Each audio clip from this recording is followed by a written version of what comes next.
Okay,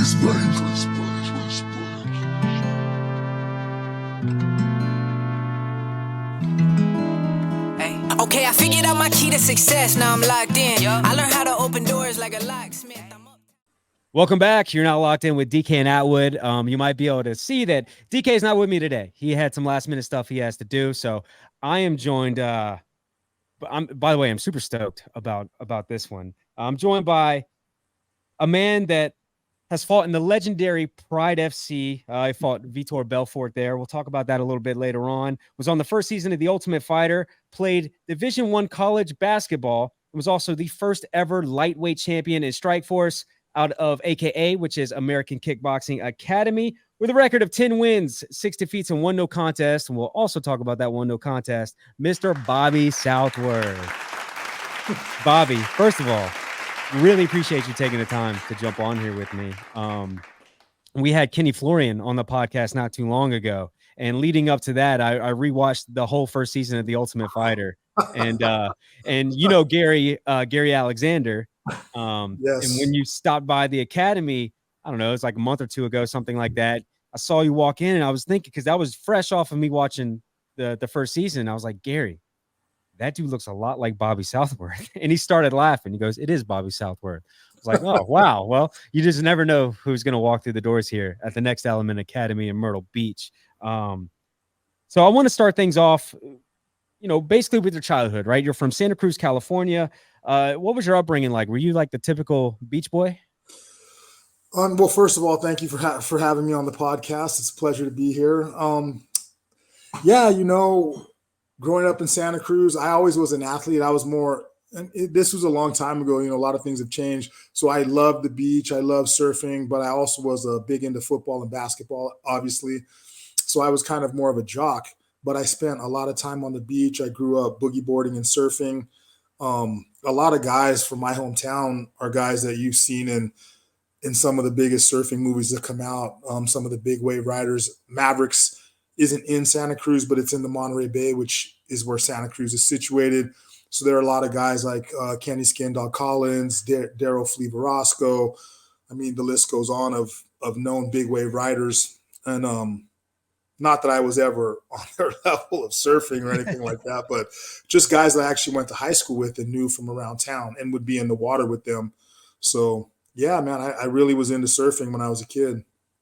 Right on. I feel like that's par for the course for California, Santa Cruz. I've never been there, but you've been here to Myrtle Beach. It's very much a beach touristy place. We liked right? it. Yeah. Is it a lot? Can you compare the two, Santa Cruz and Myrtle Beach at all, or completely different?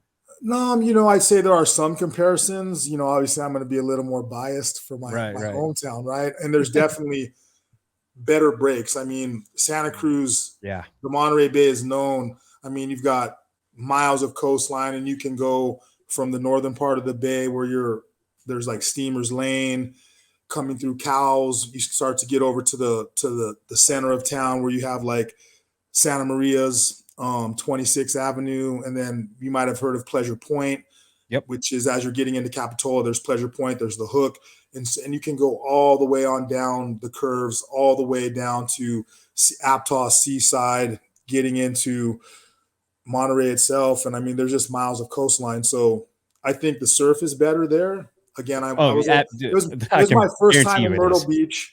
I don't really surf anymore, and we weren't looking for breaks or anything like that. But I mean, Santa Cruz is kind of world famous for surfing. So I'd be a little bit more partial to my hometown. But Myrtle Beach, it was beautiful there. I mean, it's definitely going to be a spot that we go back to in the future. So. Well, whenever you do come back, man, make sure you come back into the academy. We really enjoyed having you. No doubt. It was awesome to be there. I thought, the level of jiu-jitsu was good, and I really liked the vibe.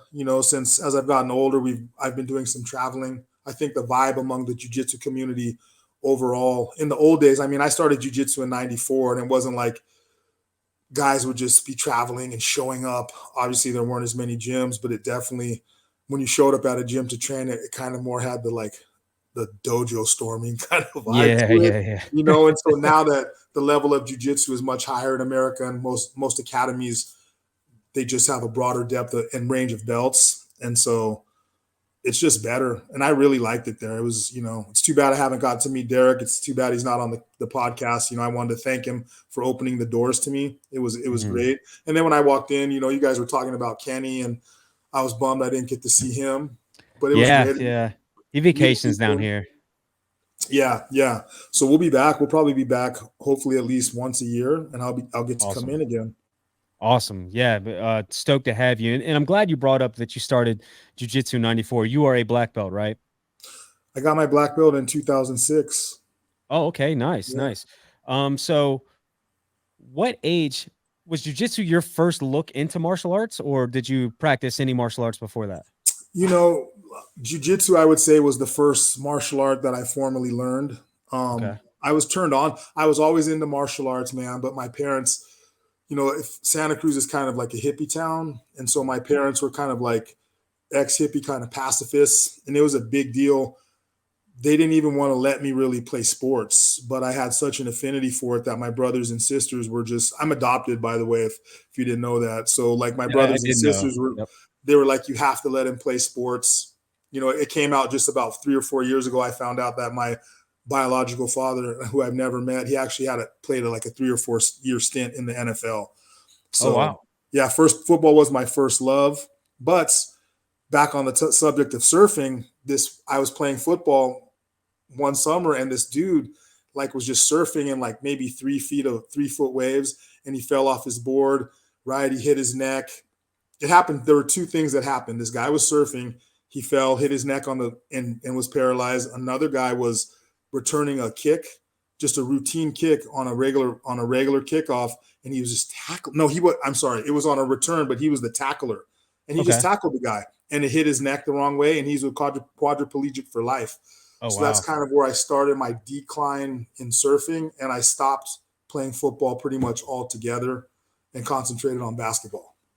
Right on. So you are 6'2"? They always pad the stats a little bit. Yeah. I'm probably close somewhere, but I say 6 foot and 6'2". I'm probably like 6'1". I don't know. You shrink as you get older, so I'm probably a little bit smaller than that now too. So, well, I'm assuming to be that height, you ran what, point guard, shooting guard? I was a point guard in high school, and I was a lot. I wasn't plus 200 pounds until years after I had started jiu-jitsu. I was kind of a smaller guy. I was tall, I could jump, but yeah, I was a 1 guard or a 2 guard. Okay, so you got introduced to jiu-jitsu in 94. Then what was the next martial arts? Was it just boxing, kickboxing, or? So I started jiu-jitsu in 94. There was a kid I knew, and his name was Conti Leung, and he was from China, and he was always doing kung fu. And I would go over to his house, and he would show me like little kicks and things like that. And I never was allowed, again, back to the pacifist parents, I was never allowed to like formally train martial arts. So I was driving, and somebody yelled my name, and it was Conti, and he showed me actually the first tapes of the first 2 UFCs, right? And so he was talking to me about, who do you think is going to win this one? And all of my martial arts was watching all the kung fu movies with the 30-foot flying leaps. And so, the karate guy's going to win. Oh, the kung fu guy's going to win. And then here was Royce, looking not athletic, not imposing, knowing nothing of jiu-jitsu or even Brazilian jiu-jitsu. And here he is submitting everybody. And he's like, I got this guy coming. This guy's coming from Brazil. He's only a purple belt. And at that time, in 94, being a purple belt, it was like purple belt was like, it was like seeing a unicorn. You know what I mean? Or Bigfoot is like, it was a myth. Everybody was a white belt or a blue belt at that time. Right. And that guy was that purple belt was the first person I actually ever formally learned jiu-jitsu from. Oh, nice. So you go to college, D1 athlete. Where does actually I have to UC Davis, it's a D1 school now, but when I was going there, it was a D2 school. Okay. You gotta remember, this is a long time ago. So hey man, Division II is still great. To be a college athlete at all, is a very cool thing. Division II, still a lot of talent there, man. A lot of those people go to the league too as well. So you're playing college ball. Where does fighting play into all this? Like, tell me how that happens. Well, the jiu-jitsu thing kind of really happened. I was done playing college basketball. So I had a daughter. I was just working, and really I fell into jiu-jitsu because when you're in college and you're playing organized basketball, there's always a place to play. You can always go and get good runs. And really I had just been playing street ball. And I was playing we had like a semi-pro league there. We have like I don't know what it's called, but actually in my hometown now, there's actually a team that feeds the Warriors. Is that G League or D League? Yep. They have a team there now. So, but at that time, I was just playing pickup basketball. And during season, we would play that semi-pro league. And I was looking for something to do. And when Conti showed me that, and I took my first jiu-jitsu class literally when I was like 11, I got in a fight in school, and this guy had caught me in a headlock and held me down. And the first jiu-jitsu class I ever took, they were showing, the frame headlock escape, where you go out the back and on top, or you roll them over and hit the arm bar. And so I fell in love with jiu-jitsu. You know what I mean? I fell in love in my first class, and I probably have not picked up a basketball ever since then. It's pretty much been just jiu-jitsu. And after jiu-jitsu, I never really wanted to be a fighter, but I had fallen in love with jiu-jitsu, and I put my eggs in the basket that this is what I wanted to do. I wanted to teach, and you've probably heard of some of these guys. You've heard of Kurt Osiander. He's kind of a legend in American jiu-jitsu. And I was training with Half and Cesar Gracie at the time. Okay. And so when Half left Walnut Creek and went to open his first school in Mountain View, I was kind of the guy that went with him. And so I was the blue belt who was there when Half wasn't there, kind of like Ethan, I guess. I was kids classes, getting the adult classes started, being the Yuki for all the privates. Mm-hmm. And Half and I had a falling out, and I realized that I wasn't a black belt. I wasn't Brazilian. I wasn't a Gracie. And so back then it was a little bit different than it is now. Like the fighters were kind of the guys, because, you always had the tournament jiu-jitsu guys, the Brasileiros, but then you had the Vale Tudo guys, the fighter guys. And the way it was spun to me was that the fighter was what you wanted to be, because there weren't all these submission grappling tournaments, right? Right. There weren't even very many tournaments, period. So I kind of realized that I was going to have to fight if I wanted to pursue my dream of training jiu-jitsu. And so what happened was a friend pointed me in the direction of the American Kickboxing Academy. And Javier Mendez was mostly a boxing and kickboxing trainer. And he had actually put one of his fighters, whose name was Brian Johnston, he had fought in the early UFCs. So I was nervous to go there because, again, back then it was like you show up there and it's jiu-jitsu versus the world back then. That's how it still was, right? And so I didn't want to show up and have it turn into like this dojo storming scenario. But he brought me in and he spoke to Javier, and Javier put me in there, and Brian had a submission fighting school. But when we showed up, when I walked into that gym, Frank Shamrock was walking out. And he was like 2 nights before that. It was when he had just knocked out Enson Inoue for the hit to win his first King of Pancrase title. And it was probably about 2 months before his UFC debut, where he won the first middleweight title. So I walked in there, and that was really what got me going down my road towards becoming a fighter. I walked in, I still didn't know if I would fight or if I even could. I had plenty of street fights, right? But it's totally different. MMA and cage fighting is totally, and back then it was still bare knuckle. You know what I'm saying? This is UFC 3. This is UFC 3 days.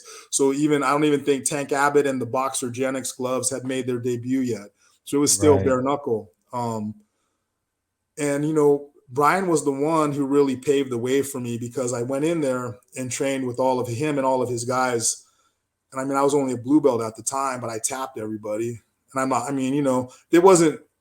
not trying to brag about it, but the thing about it was Brian liked me. And like, he went to Javier and spoke highly of me. And Javier was like, look, Brian doesn't like anybody, but he's in here telling me how much he likes you.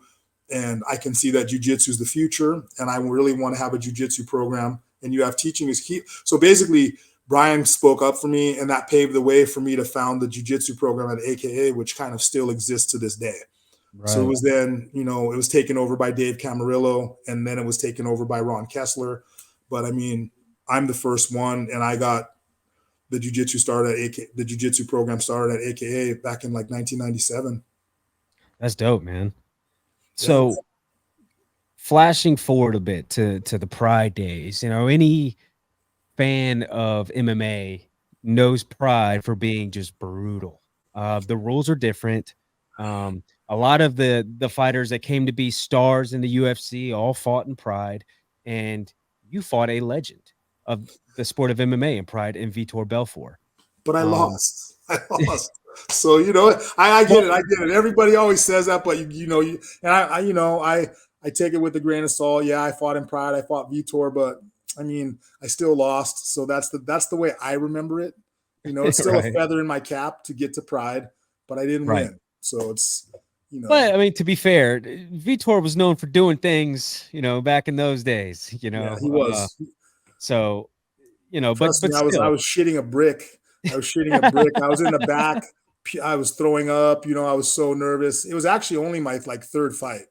right. So, Yeah. it was pretty early in my career. And I mean, I had fought on the we call it the Native American circuit. So back then there was like King of the Cage, Gladiator Challenge, and another promotion called the IFC. Mhm. And the IFC is when I was a champion there, and the IFC is kind of where Chuck Liddell springboarded to the UFC from there. John Marsh, Vladimir Matashenko. I mean, it spawned a lot of guys went to the UFC from in the old days from the IFC, and that's kind of how I got into Pride. So Right. having that belt, and they showed some of the highlights of my fights, and I luckily got in. Again, it was only on. I mean, I only had like 2 weeks notice.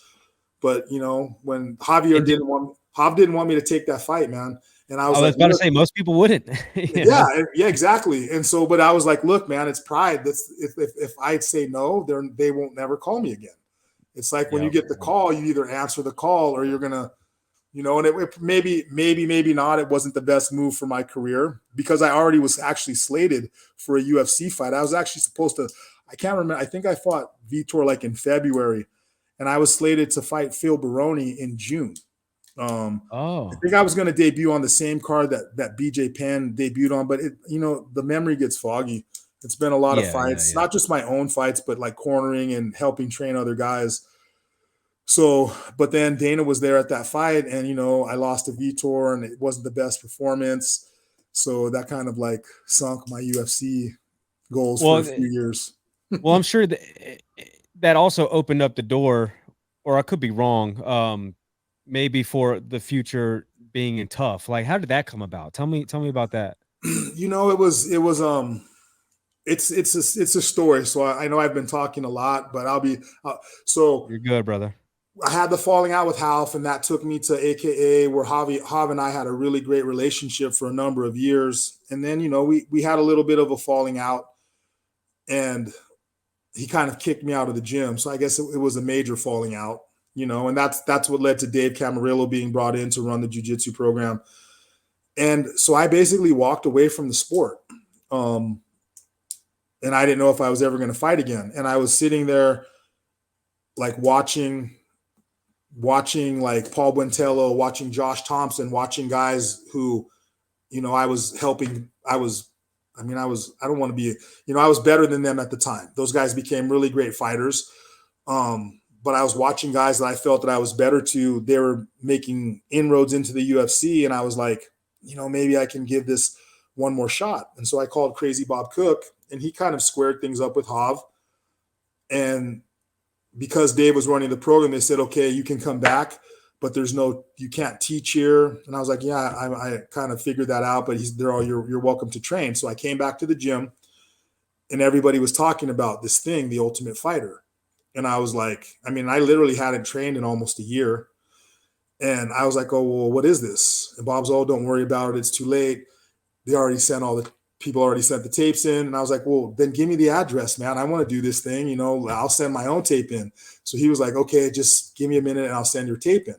And if you've watched any of the history, it's not Spike anymore, but they had a whole show about this.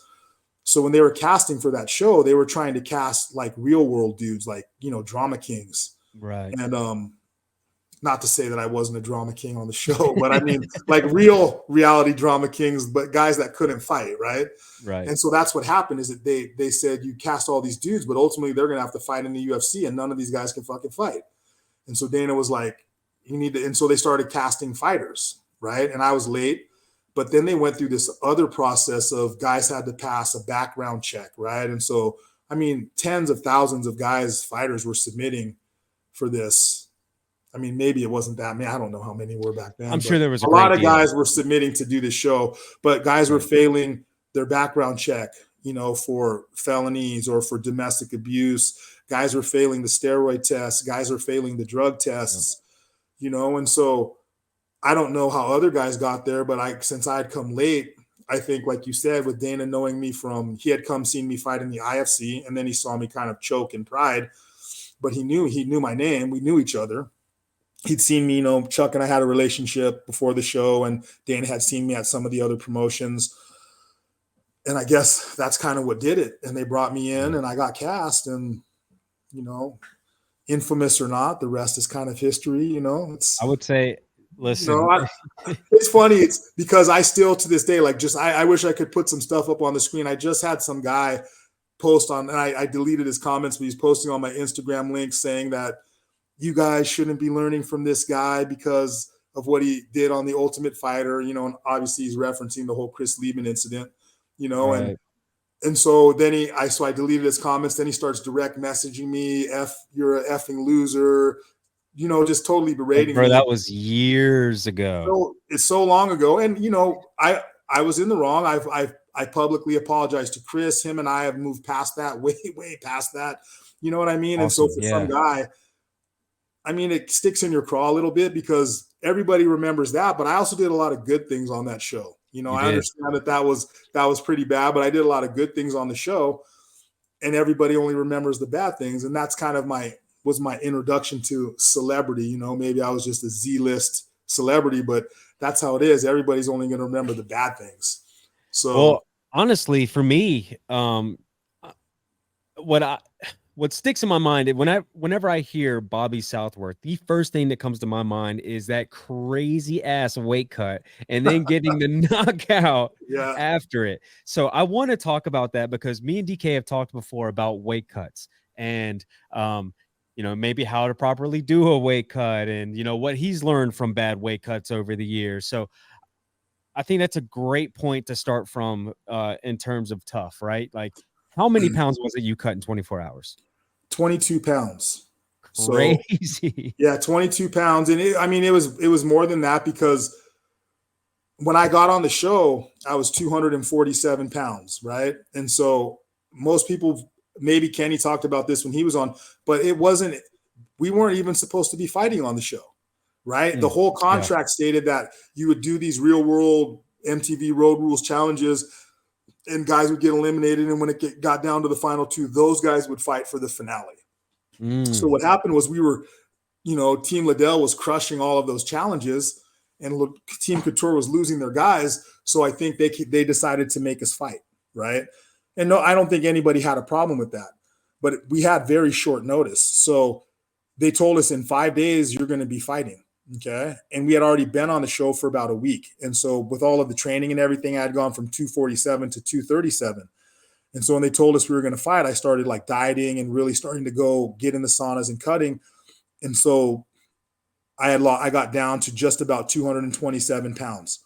Right. And so they had us do the challenge that day and I ended up failing the challenge. I probably sweated off, you know, if you ever saw that when we're out in the desert, pulling those canoes, running those weights all over the place. So I probably sweated off 5. But when we got back and checked my weight, I was at 227. And Chuck was just like, you know, better start cutting.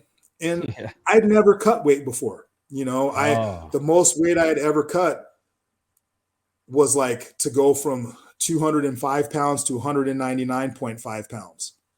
And so for wrestlers and all the people who are used to cutting weight, to them, maybe they think that 22 pounds isn't a lot. And 22 pounds isn't a lot to cut in preseason of wrestling to get, you know, you're losing the weight, you're getting in shape, but to do it in that 24 hours, that was probably the dumbest thing that I've ever done. You know what I mean? It was probably because I probably was close to dying. I try to explain to people, man, Like, I bet your kidneys are about close to failing. well, they were talking to me. I got the weight cut done and I started trying to rehydrate. I was just sucking on some grapes, sipping capfuls of water. And as soon as that happened, I just started puking everything up. Right. And then as I was puking, my body was going in, like, it looked like there was this alien trying to come out or something. My stomach was like contorting and pulling me into the fetal position. And Chuck and Forrest were like pulling me, like grabbing my shoulders and my feet to pull me back down. So the muscles would relax. And I was still doing that, like, while I was warming up for the fight the next day. That's how, and I have no recollection. I have, from starting the weight cut to the fight, like, me and my wife, she's in the back over here, she'll even attest to it. We're sitting here watching the knockout for Loden, right? And the second round starts and I come out and I hit him with that 3-piece and he goes down and I run over to try to hit him and Big John pushes me into the cage. That's not what I remember. I remember him coming out. He threw a inside leg kick that I checked and hit him with the right hand and he dropped. And then I turned to the camera and started blowing kisses. That's my memory. Wow. Right? Even to this day, even after what, and I'm like telling her, babe, that's not happened. I only threw one punch. I threw one punch and he went down. She's all, you're looking at this. She's all, that's what happened. It's on video. And I know, but I'm like, I know, but that's how I remembered it. That's how bad the weight cut was. You know what I mean? I had no coherent timeline for like 36 hours. So, and that is what dehydrating your body to that extent can do to you. And I'm still to this day, after how many seasons they've had of Tough, of anybody that's had weight issues, nobody ever had that big of a cut. And no one ever made the weight either. Any of the other guys, even that guy, Gabe Rudiger, had like 7 pounds to cut and he didn't make the weight. Not to put him on blast or anything, but no, I get it.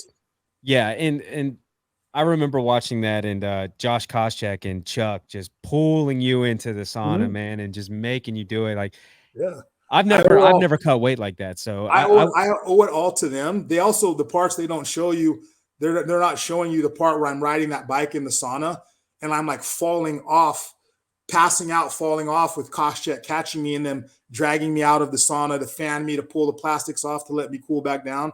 And like, when you watch the video where they're trying to make it look like you'll have to pull me back in the sauna, like I didn't want to go back in. And that's not what I'm saying. I'm saying you have to pull me back in because I can't get up and walk in there on my own. Right, you know what I mean? Right. It's just like, and they're trying to make it look like I was trying to bitch out. I never was trying to bitch out. I was going to make the weight no matter what. I just, without those guys, without Koscheck, Chuck, and Forrest, I wouldn't have made the weight. And so I owe it all to them. And you know, just by the grace of God, I was lucky enough to get that knockout. And you and Koscheck became, well, it appeared that you guys became pretty close, like good friends on the show. Do you guys still keep in touch to this day? Well, not as much, because once I moved to Texas, haven't lost touch, but we moved here. We had a baby. We had another baby. You know, it's just life happens. Right. He went back to the East Coast, but we still talk a little bit, you know, through social media. I have a little bit of a relationship. Koscheck was actually already AKA, you know, before. So we had the same management team, but we hadn't met before the show. And we just, I don't know, we just struck up. Maybe it was the AKA thing. Maybe it was because we were both on Team Liddell. I always thought he was a cool guy. You know, I mean, a lot of people don't like either of us for the reasons that they don't, you know, and I'm not going to apologize for that. It's like, nobody's liked by everybody, but right. Well, listen, you know, the drama that fueled the show, that was all alcohol induced. It's not like you guys are just sober running around picking fights, you know. Even more. So it was like they show that us getting drunk. It wasn't just a normal night. Like, we had that whole thing happen. And because it was halfway through the show, the Fertitta brothers and Dana said, okay, you guys have done some really good stuff. We've got a lot of good footage. We're going to take you out. So they took us out to this dinner at this really nice steakhouse in the Hard Rock, right? Right. Open bar. Okay. And then they told us afterwards, you guys are going there's a Kid Rock concert. You guys are going VIP to the Kid Rock concert, open bar. Right. And so, you know, it was a night to cut loose, and we just cut loose. And you know, Dana told us all too. I mean, he's all be careful because you don't want to be an ass on TV, but all that just went out the window once we started going. We went pretty hard. You guys have been cooped up for how long at this point in the house? 4.5 weeks, 5 weeks. Right. It was also the longest. TV. it was the longest season of Tough that they've ever filmed. Like most of the other seasons were 6 to 8 weeks. I think ours was like 10 weeks. So it was, but I mean, I was old enough. I was 34, 35 at the time. I'm old enough to know better. It was just a mistake. But I always get everybody's pecking at me, but it's like, well, you guys caught me at the worst. That's probably one of the worst moments of my life. That lucky for some, and unfortunately for me, right, gets caught on camera. You know what I mean? And it's like, if your life was on, if not you, but if anybody's life is on camera 24/7, I'm sure not everybody's going to be having their finest moment 24/365, right? Absolutely. But that's it goes back to, you're cooped up in a house with a bunch of dudes. There's testosterone flowing everywhere. You have no contact with anybody. You're not watching TV. Like, all these things become factors in this equation, right? It's crazy. You would be surprised by. I would act a fool too. You would be, but I'm telling you, you'd be surprised by the little things that being sequestered to film the show. It's like, we couldn't even like walk off the grounds. They had like security guards there to where if we walked into the street, they'd make us go back. So it's like, you can't go, I want to just walk down to the store and get a candy bar. Everybody thinks it's the greatest situation, right? You get all the food, that's a whole nother story in itself. You get all the food, you get the best training. The house that we were in is nothing like, if you watched the last season of The Ultimate Fighter, I was so jealous. They had a sauna right there. They had like 3 airdynes. They had rowing machines. They had like full gym at the house. We didn't have any of that. And when we walked in, when we came to the only food that they had for us to eat was Hot Pockets and Snickers ice cream bars. That was the only food that they had there for us. Like, we had to like protest to get them to get us like chicken and steak. It's not that like, just sounds like they were setting you up for failure. I just think they didn't know. They just now they take us. Now everybody thought we were just these thug athletes that if you looked at us the wrong way on the street, we would just start swinging and beat you up. Right. I really think that's what everybody thought. And then the first season really showed most of the guys were college educated. Right. Yeah. Most of the guys had been college, Kenny, I think he played some college soccer. Right. Yep. And I was about to say athletes and all kinds of stuff. And athletes in college are held to high standards. Yes. And so I think that season, and not just with people, the general public, but with the production crew, that they started seeing that this is a real sport. It isn't just, and then they made that storyline. I think that helped them see that storyline. And trust me, Dana told us, like, they left so much footage on the cutting room floor. They could have made anybody seem like the hero and anybody seem like the villain. For me, is like, I started out as being the great guy, helping the Canadian dude and all that stuff. And then they turned it into, I gave them enough footage to turn me into a villain. Right. But it could have been anybody. There's so many moments on there that so many people don't know of, things that really happened on that show. But it was a great experience, man. When I look back on that, I think, like, people ask me, would you do it again? I would do it again in a heartbeat. You know what I mean? And I would definitely do it again now with the way they have it all set up now, because it would even be with all the stuff they have. It's crazy. All the resources and everything, like you were saying, right there in the house. Yeah, it's crazy. So it was funny that, or not funny, but interesting that you had brought up that you guys didn't know that you were really supposed to fight, because I remember a point in the season where Dana kind of gathered you guys there in the gym, and he was almost grilling you. He was like, "What, you guys? Nobody wants to fight?" And I think it was you that stepped up and said, "Well, to be fair, Dana, like, none of us knew that we were going to fight, like, until the finals." So that was interesting that they just kind of made it seem like it was going to be a reality TV show and only 2 people were fighting in the end. Well, it turned out to be the complete opposite. Yeah, that's the infamous "Do you want to be a fucking fighter" speech. And It turned out great, because a lot of people don't realize this. I don't know if you remember Loden Kincaid, God rest his soul. He unfortunately passed, but they were forcing us to fight. So he was going around talking about it, and him and I kind of organized this silence, this whiteout, like, for nobody to talk. And that's what led to that, like, Dana getting all pissed, calling us down there. But then when they selected me and Diego to fight, and I got the knockout and Diego got his stoppage, that's when they decided that, like, if you guys finish these fights, then you're going to get a $5,000 bonus. And that's where all of those performance of the night bonuses, all of those. That's where the fight of all those bonuses came out of that. So, Right. you know, it's just so many things that nobody could have thought would happen for the Ultimate Fighter. One, spring loading the sport into the mainstream, right? Yep. And then all these extra bonuses for the fighters. I know a lot of people, you know, they complain about, you hear there's a lot of stuff about fighter pay and there's lawsuits and all these things going on. Right. You know, and I have good friends who are involved in those lawsuits. I'm not really a part of those. I signed a contract. You know what I mean? It's not like you didn't sign the contract. You read the contract, you understood it, and you signed the contract. Now that you don't like the results, you can't go back around and complain about it. You know what I mean? Right, And right. so I'll probably get flamed for that, but hopefully it won't affect my relationships, you know, but I have some guys that I know that I respect are involved in that. And I understand it's their right and I see their side of it, but you probably shouldn't. I mean, I signed the same contract as you did, but I'm not suing anybody. You know what I mean? And Yeah. hopefully they'll get paid. I mean, I'm not part of that lawsuit, so I don't think I'll see any money, or I don't know how. I don't even know really anything about the lawsuit. But you Yeah, know, I didn't go in. I haven't researched any of the details on that, but it's definitely a thing that is happening. A couple of different lawsuits, really. And is that the one that Mark Hunt is involved in? Do you know? I don't know. I mean, it's Yeah. kind of like COVID. It's like if you look how the disease, it gets more contagious and less lethal, right? So things get better for everybody that didn't catch it in the beginning. Well, Right. if you look at the history of the NFL, the NBA, and all, like back in the day, what do you think those guys were thinking who played 20 years before OJ got the first $1 million contract? You know what I Right. mean? It's like Yeah. we're seeing all these guys get money now because the sport has grown and now it's generating the revenue for guys to get paid.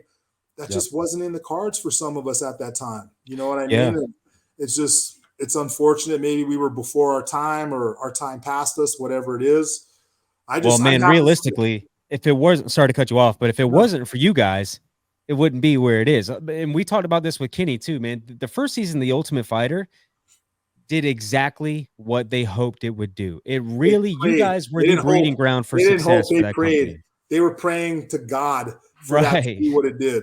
So, you Right. know, I mean, there's a reason the Fertitas bought the company for what, like 3 million, 2 million, something like that. Like it was yeah, a dying sport.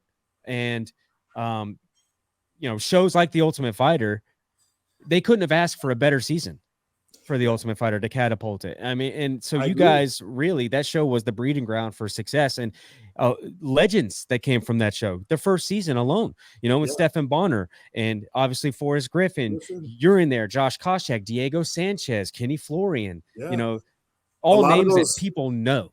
most of the guys that continue to fight after the show, they probably fought for and won the title, if not at least fought for the title in whatever Yes. organization that they were fighting in. And I mean, I'm not the best with statistics, but that show probably, the first 2 seasons of The Ultimate Fighter probably produced more world champions for the UFC than any other season since then. So Yeah, had to be. A lot of guys, probably more than 50% went on to be big names in the yeah, UFC.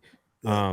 So fast forward it past tough, right? You had just mentioned most of the guys that were on those seasons have gone on to win world titles. Now we'll get to your world title here in a second, but I believe it was your first fight in Strikeforce. Was it James Irvin?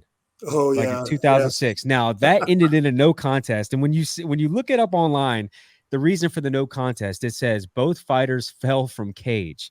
Now this was a very, it was an unfortunate event for sure, but it's a very rare thing. I don't know if I've really ever seen it happen before. So for those who don't know, explain what happened in that fight.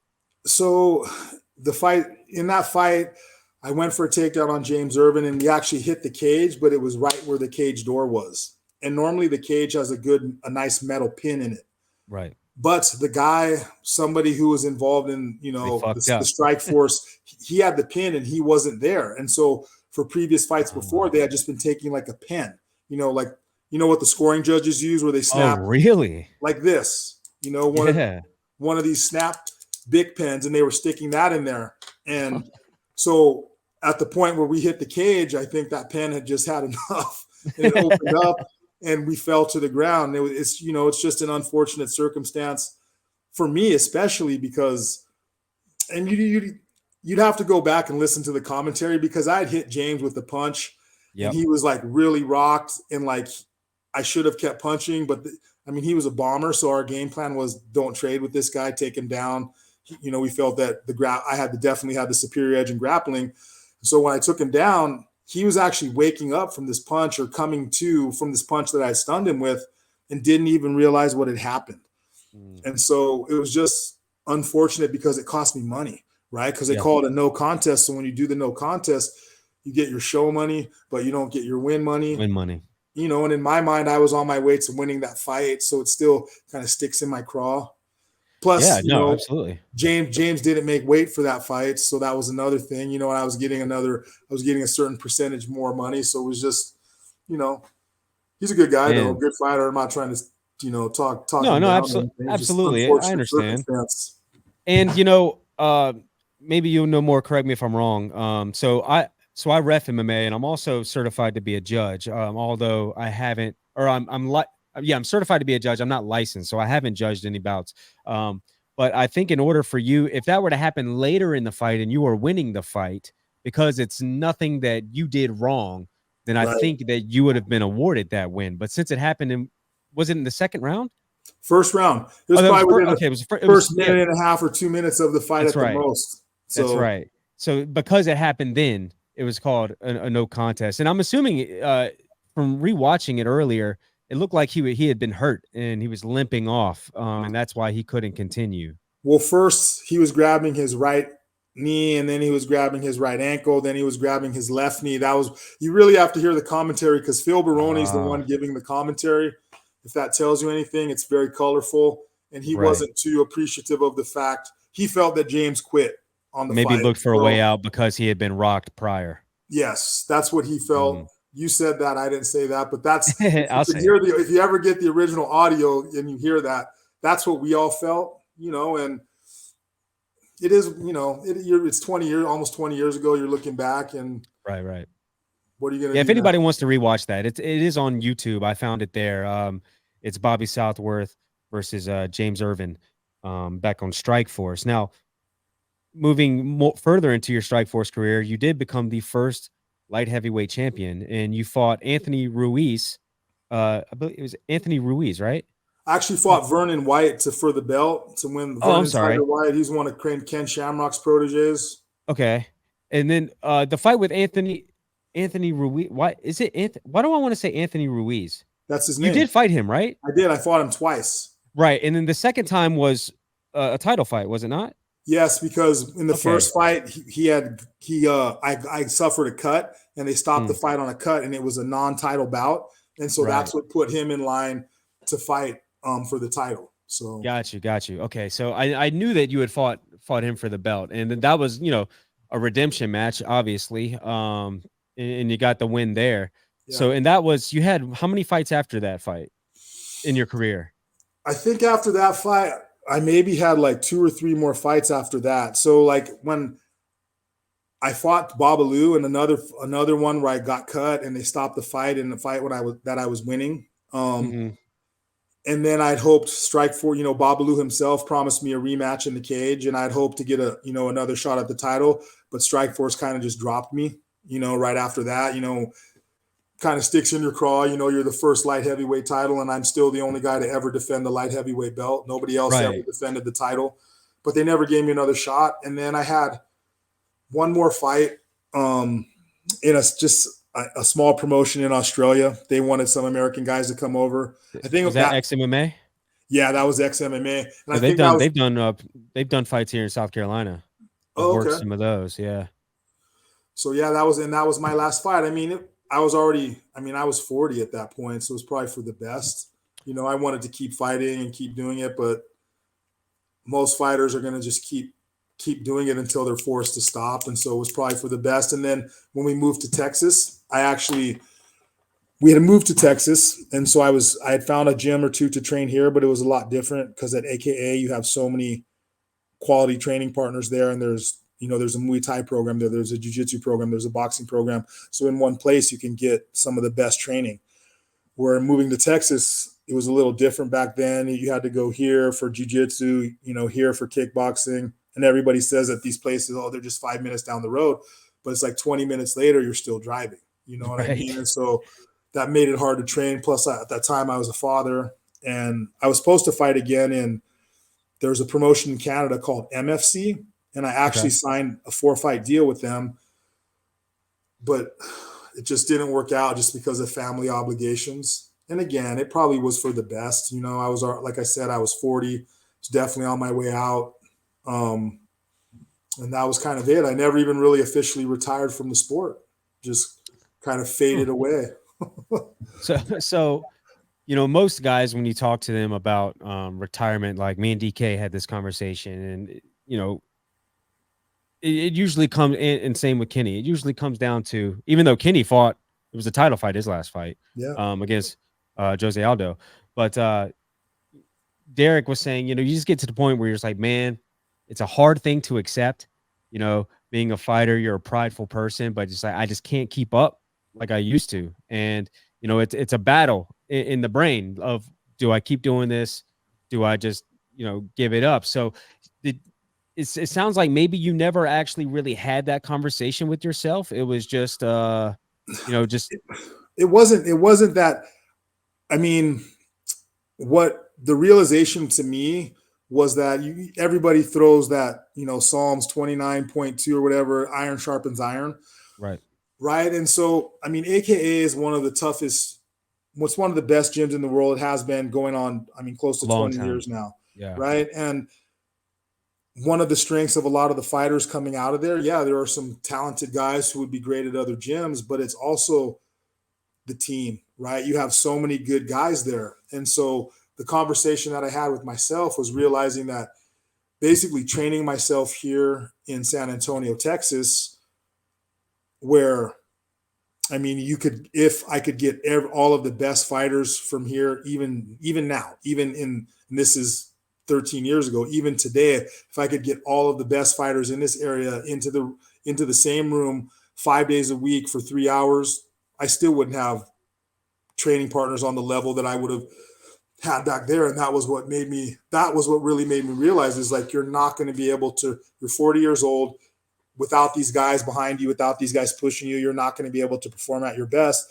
And then you are going to become like one of these guys that's just, and I didn't want that. If I couldn't show up, I'm trust me, I'm not saying that I was the greatest fighter that ever lived or anything like that, but I wanted to show up as Bobby Southworth. I didn't want to show up as a shadow of the fighter at whatever level I was at. You know what I mean? And so it was, I don't want to say it was a no-brainer. It was still tough to accept. I probably drowned my sorrows for a couple of years, Right. Trying to deal with that, but it had to be done. Right. So, a couple more questions for you here before I let you go. When you look back at your career, anything that you would do differently? I probably would have controlled myself better on that infamous night on Tough. And there were some I could have had more fights. Once I made it to Pride, I definitely got a little bit cocky. And I was an athlete, but my father was a big boxing fan. And so I watched a lot of boxing, and understanding your worth as a fighter was something that I knew.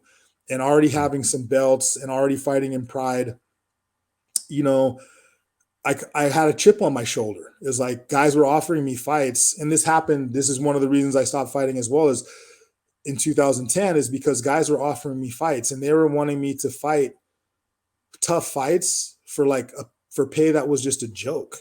You know what I mean? And so in the long run, looking back, there were a lot of fights that I could have took for lesser pay, but I wish I had taken those fights. I wish I had gotten more fights, because maybe that would have helped get it out of my system, or maybe I would have felt more satisfied with my career, because I feel like there was more. I still feel like there was more I could have done. And the only way to have accomplished that would have been to have fought more. So I wish I had probably not had as big of a chip, taken more of those fights. But at the same time, if I had taken more of those fights, I might never have gotten on Tough, and I might never have had some of the notoriety that I received, and wouldn't have gotten the Strikeforce and wouldn't have gotten to fight for those titles. And so, there are some accolades. It's like the butterfly effect, right? You go back in time, you change this one thing, and you step on the wrong blade of grass, and you come back, and the world's completely different, split in half. You know what I mean? Yeah. It's the Earth got hit by a comet because you stepped on the wrong blade of grass 30 years ago. So you can't. If I could have done it different, I would have. But you can't peel back the clock, and right. I did what I did, and I feel like I'm not disappointed with what I did, and I won't say I'm content with it, but I'm happy. What are you going to, I'm not going to, I fought till I was 40, and I used to talk to guys. You see these guys in restaurants or at bars, and they're talking about, you see it in movies. You ever watch Hoosiers?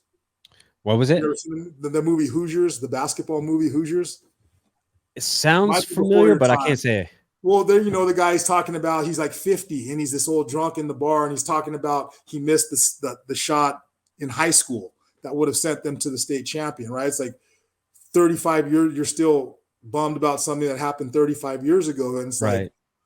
like, when I was in my 40s, I was still making memories, you know what I mean? And so I feel blessed. So it's like, I can't be looking back and crying, you know what I mean? Right. Yeah. Yeah. And so that being said, say you meet a young, hungry, we'll just say he's 15, 16 years old, right? And he's been training. Eventually he wants to take a fight, and he hopes to make a career out of it. If there were any advice, like solid advice that you could give to that kid, because he's a kid. What is something you would say to a young, hungry up-and-comer? I would tell him the same thing that my parents told me when I used to have like big hopes and dreams. Make sure that you if you're 15 or 16 and you have some talent, there's plenty of time. It's crazy. This is going to make me, I'll tangent off. It's like, I didn't even start training jiu-jitsu till I was almost 25, right? And you look at a guy like Nick Diaz, or look at Max Holloway. By the time he was 24, he already was UFC champ, I think. He already had all these fights. But I didn't start till I was 25. I had my first fight when I was just shy of 30, and I still was able to fight for another 10 years. So take your time, get your education, just like you would tell like a kid who has talent for basketball who wants to play in the NBA, get your education, make sure that you have something to fall back on, right? And then when you have that kind of security, I feel like you can really shoot for the stars and know that if you fall, that you have something to cushion your landing. Yeah, a little safety net. Yeah, and then I would definitely tell him, man, if you're going to do this, do what I just said, but there's no half stepping. You know what I mean? It's like Floyd Mayweather says, like, you don't play boxing. You definitely do not play MMA. You do not play MMA. So if you're going to do it and you're going to go all in, like I see a lot of students, like their bucket list is to do an amateur MMA fight. That's cool, but I think and that's great if they have that perspective. But I think there are a lot of guys that think they want to be a fighter or want to be a fighter, but their perspective is of that guy who wants to do that bucket list thing. It's like, you're not going to be a pro now, especially not now. Back in the days, they didn't have those there was no, I never fought amateur MMA. So they didn't have that. So that's great for some people can do that. But if you decide that you want to be a fighter, there's no go all in, man. Go all in. Take your time. Find the right gym. Make sure that you find a gym where you feel the coaches are knowledgeable and they have a level of talent, like a gym that has top guys. You know what I mean? They don't have to be world champions, but you want to be in a gym where the coaches put guys into some of the top promotions. And that just doesn't mean the UFC. That's something people forget. I'm super pro UFC. I love the UFC, but guys are going to PFL. Guys are leaving the UFC and going to PFL, and they're not even winning the tournament. They're getting stopped in the first round, right? There's guys that are going to Bellator. They're not winning the title there. So there's so much more parity across the landscape of MMA now. I still think the best fighters, if you look at the top 15 of the UFC and you compare it to the top 15 of the Bellator, maybe the first 3, 4, 5 guys in Bellator are debatable, UFC but they're probably top 15 UFC caliber. But once you start dropping below that, it's a steep drop off if it's not just a sheer one. You know what I mean? Yeah. That's why they don't have as many contenders coming up. So, but yeah, make sure you get your safety net, get your education, find a good place, and put in the work. You know what I mean? And Yeah. Solid advice, man. So tell people what you got going on these days, and tell them where they could follow you, your socials, all that stuff. Oh yeah, you can also you can follow me on Facebook at Bobby Southworth. I'm on Instagram at the Real B South. I just opened a gym here in San Antonio. It's American Kickboxing Academy San Antonio. Check us out at AKA San Antonio on IG, aka sanantonio.com. We're open right now. We have a limited class schedule while the gym gets filled out. It's mostly jiu-jitsu. But, if you want to come in and get some quality jiu-jitsu, I don't teach if you're just getting started. You're not going to be coming in here and learning barambolos and flying leg locks and stuff like that. I'm going to give you the same solid advice that I gave the other guy.